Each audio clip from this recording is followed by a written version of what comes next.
A recent article at the website greenmedinfo.com entitled, 250 Scientists Highlight Concerns with Earbuds says, wireless headphones, like Apple's popular AirPods, could be dangerous to human health, according to a petition signed by 250 scientists. The devices, which include not only AirPods but also other wireless Bluetooth headphones, bring a new level of function and convenience to those looking to listen to music, podcasts, audiobooks and more while on the go. Since their introduction, more than 44 million AirPods have been sold, with another 55 million predicted to be sold in 2019 alone. Forecasts were that 80 million would be sold in 2020, but when the final tally came in, they actually hit over 100 million. It's an undeniably alluring bit of technology, one that was further made into a necessity of sorts when Apple removed the headphone jack from its iPhone 7, but it's one that may come at a steep price. The petition to the United Nations, led by the International Electromagnetic Field Alliance, takes aim at both non-ionizing electromagnetic fields, EMFs, which are used by AirPods and other Bluetooth devices, as well as cell phones and Wi-Fi, which emit radio frequency radiation.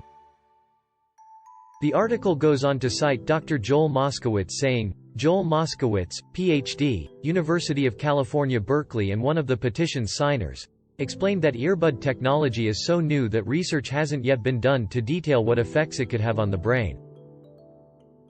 However, he stated in a news release, I couldn't imagine it's all that great for you, noting that AirPods communicate with one another using a magnetic induction field, a variable magnetic field, one sends through your brain to communicate with the other. The article says that, Bluetooth technology like that used by AirPods is typically low intensity, but it's the close proximity to your brain that could make earbuds particularly dangerous, especially since they tend to be used for longer periods. Moskowitz said the technology could open the blood-brain barrier.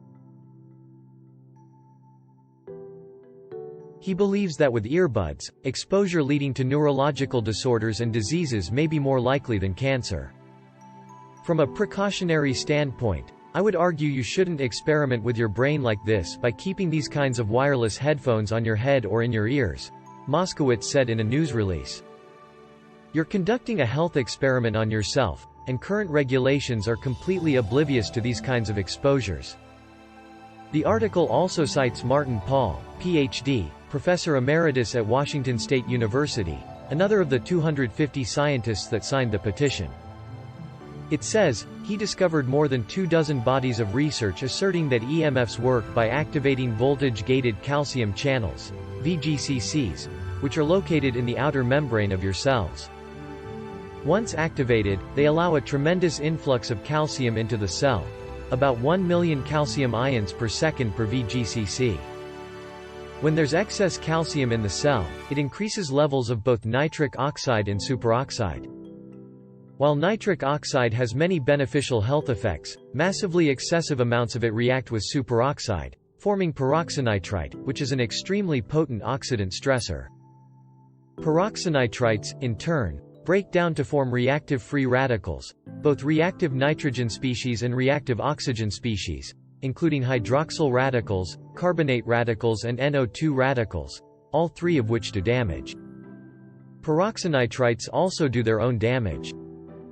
EMFs are not therefore causing damage by having a thermal influence or heating your tissues, they are not cooking your cells as some suggest.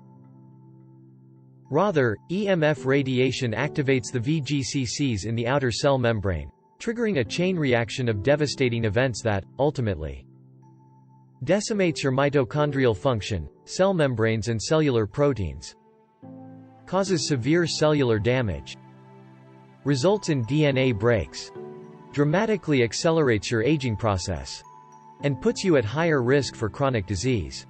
Read the entire article from Green Med Info by clicking on the link in the description.